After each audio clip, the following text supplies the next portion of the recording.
Hello everyone, I am Abhishek Naskar, Assistant Professor of the Institute of Technology. Today I am going to discuss an important topic of transportation engineering, that is side distance. So before discussing side distance, we have to know that is the various controlling factors of side distance. One of them is friction. So what is friction? The friction between vehicle tire and pavement surface is one of the most important factors determining the operating speed and distance required in stopping, accelerating and decelerating the vehicles. This friction is longitudinal friction. For the calculation of stopping distance, the longitudinal friction coefficient value of 0.35 to 0.4 have been recommended by Indian Road Congress depending upon the speed. Also, when a vehicle is negotiating a horizontal curve, the frictional development in the lateral direction counteracts the centrifugal force and thus governs the safe operating speed. This friction is lateral friction, and the Indian Road Congress has recommended the lateral coefficient of friction to be 0.15. So you should remember there are two types of frictions when you are considering the road surface. One is in the longitudinal direction and another is the lateral direction. And the coefficient of friction for longitudinal friction in the longitudinal direction is 0.35 to 0.4 depending on the speed. And when you are considering friction in the lateral direction, that is along the width of the road, it is taken as 0.15. Now, another important thing to be considered while designing the stopping side distance is pavement carriageway width. Now, the pavement or carriageway width depends on the width of the traffic lane and the number of lanes. The carriageway intended for one line of traffic movement is called the traffic lane. The lane width is determined on the basis of width of the vehicle and the minimum side clearance which should be provided for safety. When the side clearance is increased up to a certain limit, there is an increase in the operating speed of the vehicles and hence an increase in the capacity of the traffic lane also gets increased.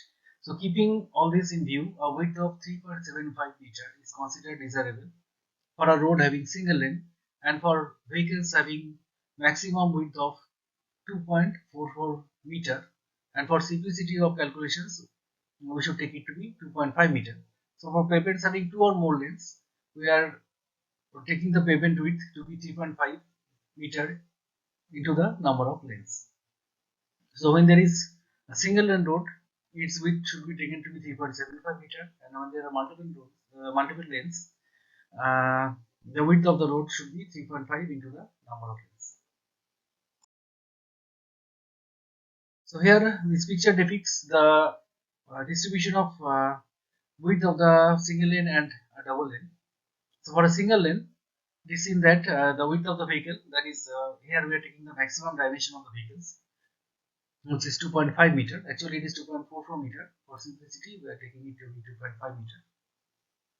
And on two sides we are taking 0.625 meter clearance on both the sides of the road.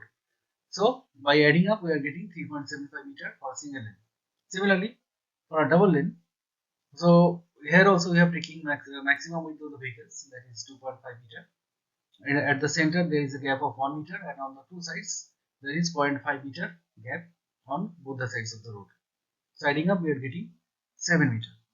So for multiple lanes, the width of the carriageway is 3.5 meter into the number of lanes, and for a single lane it is 3.75 meter. Now we come to side distance. So what is side distance? It is the actual distance from a point along the road surface where a driver from a specific height above the carriageway has visibility to stationary or moving objects. The standards for side distances should satisfy the following three conditions.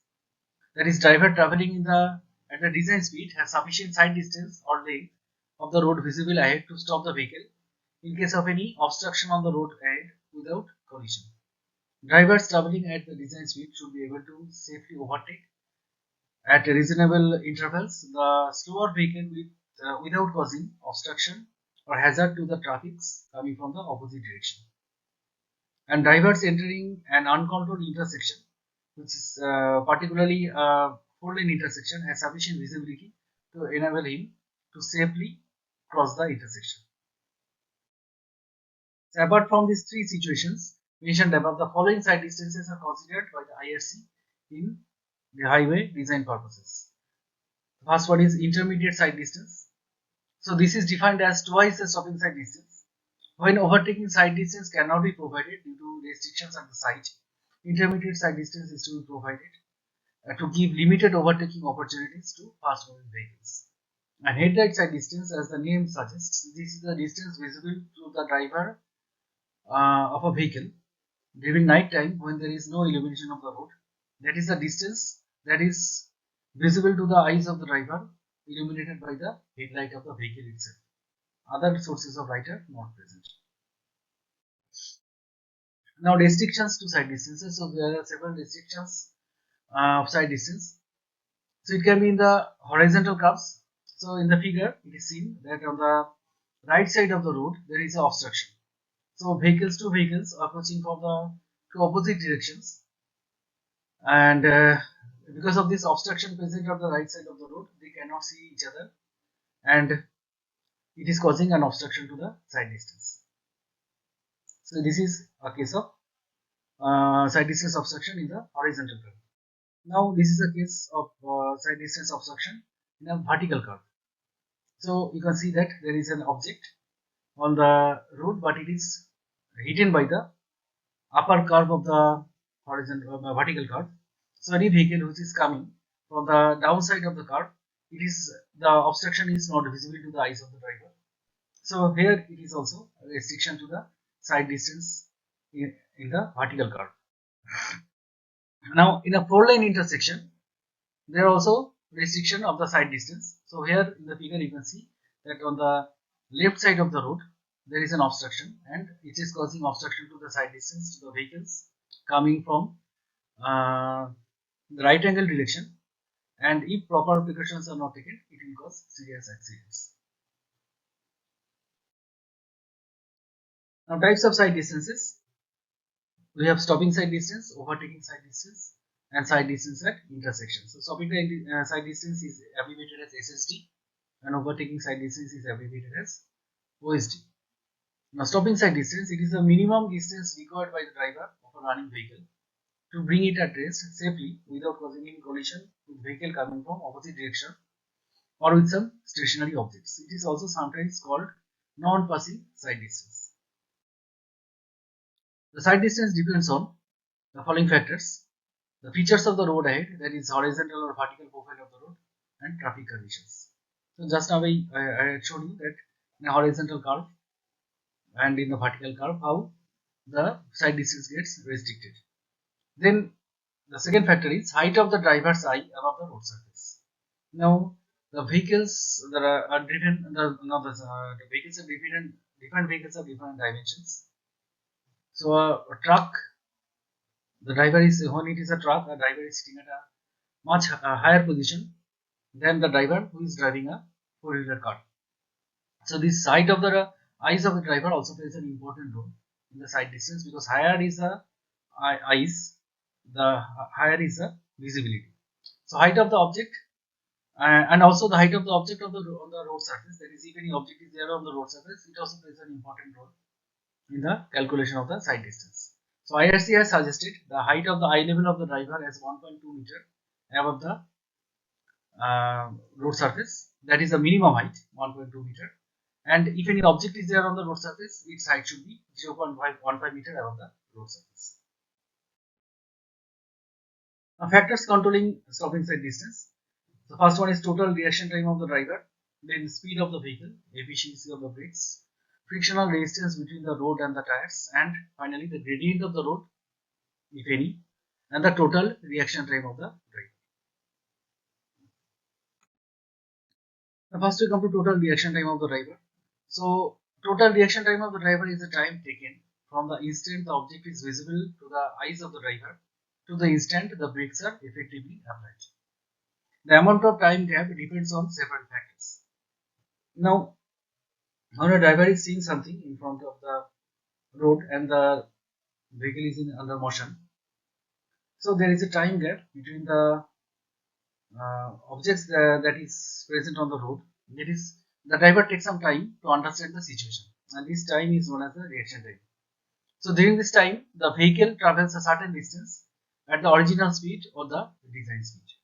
Thus, the stopping distance increases with the increase in reaction time of the driver. The total reaction time may be split up into two parts. One is perception time, another is the brake reaction time. Now, this perception time, it depends completely on the driver. So, the longer the driver will take to understand the situation, the perception time will increase. And as a result, the side distance, the stopping side distance will also increase. And brake reaction time, it is a property of the mechanical properties of the vehicle. That is how effectively the brakes are acting. Now, the perception time is the time required for the driver to realize that the brakes must be applied. It is the time from the instant the object comes into the line of sight of the driver to the instant he realizes that the vehicle needs to be stopped. The perception time varies from driver to driver and also depends on several other factors such as speed of the vehicle, distance of the object, and other environmental conditions. The brake reaction time is the total time required for the application of brakes. Depends on the skill of the driver, type of problem, and various environmental factors. Now, this reaction time is controlled by a theory which is known as PIEV theory. So, according to the theory, the total reaction time of the driver is split up into four parts: perception, intellection, emotion, and volition. So, if you take the first letter of each word, it comes P, I, E, and V. So, in the figure, it depicts the nervous system of any human being. So, at the center, it is the spinal cord, and at the top, it is the brain. So, as the senses, that is, sense organs are sensing that something has happened and the brakes are to be applied. So, that is perception. So, in the left side of the figure, you can see that the brain is collecting information from eyes and ears. So, if there is any sound or if there is any sight, that causes the driver to pull the brakes. So, these are stimulus which are going to the brain, and it is comes under P or perception. That is, you have to perceive the situation. In the brain, that is the intelligence of the driver or the intelligence of the human being. It tells him to that is how to react. So, the I and E, these are actions of the brain. So, intellection, that is you have to understand the situation, and emotion, that is you have to control your emotions. There may be fear, there may be anger, there may be superstition. So, all these things have to be controlled by the brain, and these are activities of the brain. So, I and E, these are activities of the brain. And then the brain commands the human being to take action, in this case, to pull the brakes. So, that is the response, and response is given by V, that is volition. So, in short, it is the PIEV theory. P is you have to perceive the situation. I and E, that is intellection and emotion, these are activities of the brain. And volition means the brain commands the human being or the driver.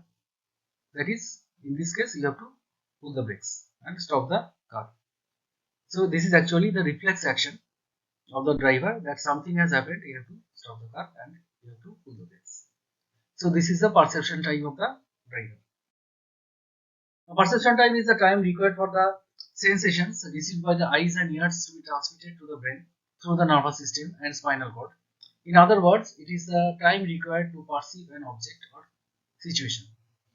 Now, intellection time, it is the time required for understanding the situation. It is also the time required for comparing the different thoughts, regrouping, and registering new sensations. Emotion time is the time elapsed during the emotional senses and disturbances such as fear, anger, or any other emotional feelings such as superstition with reference to the situation. Therefore, the emotion time of the driver is likely to vary considerably depending upon the situation that is involved. And volition time is the time taken for the final action. So, combination of these four actions, that is perception time, intellection time, emotion time, and volition time, gives the reaction time of the driver. The total reaction time of an average driver may vary from 0.5 seconds from simple situations to as much as 3 to 4 seconds or even more in complex conditions. Now, Indian Road Congress recommends the time to be 2.5 seconds to calculate stopping sign distance for highway geometric design. Now next item, that is the speed of the vehicle. First one was the reaction time of the driver. The next thing is speed of the vehicle. So it is directly related to the stopping distance. That is, higher is the speed, higher will be the stopping distance. And next is the efficiency of brakes. So the braking efficiency is said to be 100% if the wheels are fully locked, preventing them from rotating on the application of brakes. But that is not desirable. That is, after the application of brakes, the vehicle should move certain distance, then it should stop. If it stops instantly, that will cause a certain jerk and it will cause a discomfort and even accidents, and that is not desirable. So here, that is, if 100% braking efficiency is there, this will result in 100% skidding, which is normally undesirable. So the efficiency of it should be such that the vehicle should move certain distance and then it should stop. Otherwise, that will cause a lot of discomfort and also it may cause accident. The frictional resistance between the road and tires. IC recommends the value of coefficient of friction between 0.35 to 0.4 depending upon the speed of the vehicle. So earlier during the starting of this presentation, I have told you that there are two types of frictions acting on the surface of the road. One is longitudinal friction, which varies from 0.35 to 0.4. Another is lateral friction, which is 0.15. So here, while you are calculating stopping side distance, we will be considering only longitudinal friction, that is 0.35 to 0.4 depending on the speed of the vehicle. Here, lateral friction does not come into action. So analysis of stopping distance. So the stopping distance is divided into two parts: lag distance and braking distance. So lag distance is the distance traveled by the vehicle during the total reaction time of the driver. That is, the driver is thinking that the brakes are to be applied. So when he is thinking and finally he is applying the brakes, some time is elapsed and the vehicle is continuously moving. So the movement of the vehicle during this reaction time of the driver is known as the lag distance. And the next one is braking distance. So it is the distance traveled by the vehicle after the application of brakes. So lag distance is the distance before the application of brakes. Braking distance is the distance after the application of brakes. So calculation of lag distance. So during the total reaction time of the driver, that is the PIEV time, the vehicle may be assumed to proceed forward with an uniform speed at which the vehicle has been moving, and the speed may be taken as the design speed. So if V is the design speed in meter per second and T is the total reaction time of the driver, then the lag distance will be V into T meters.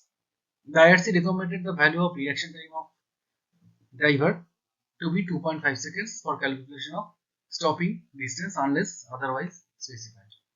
So if the value of T is not given, we will take it as 2.5 seconds while calculating stopping side distance.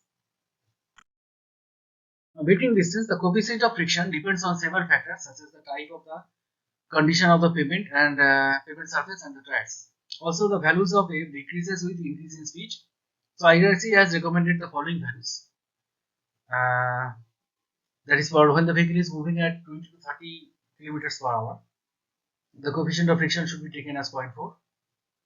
When it is 40 kilometers per hour, it is 0.38, and when it is moving at 100 kilometers per hour, coefficient of friction should be taken to be 0.35.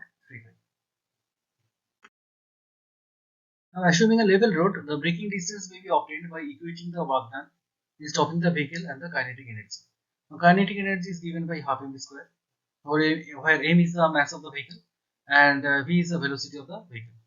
And work done is given by capital F into small l, where capital F equals to the force and small l equals to the distance, that is the braking distance. Now, capital F can again be written as small f into capital W, where small f is the coefficient of friction and W is the weight of the vehicle. Again, W can be again be written as m into g, where m is the mass of the vehicle and g is the acceleration due to gravity. So work done F into m g into F. Now, if you equate kinetic energy with work done, so you will get N equals to v square by 2gf. So this is the braking distance. Now, stopping side distance is the summation of lag distance and braking distance. Lag distance we had calculated earlier, that is Vt, and braking distance is v square by 2g. So the stopping side distance formula is Vt plus v square by 2gf. This is for plane land. Now, when the vehicle is moving uh, up a gradient, or when it is moving down a gradient, that is when it is ascending a gradient or descending a gradient, then we have to take the help of another term which is n, where n is the ascending gradient, plus n is the ascending gradient, and minus n is the descending gradient. So when there is a gradient, stop inside distance is given by vt plus v square by 2g. If plus minus n, plus n is taken when the vehicle is moving up a gradient, and minus n is taken when the vehicle is moving down a gradient.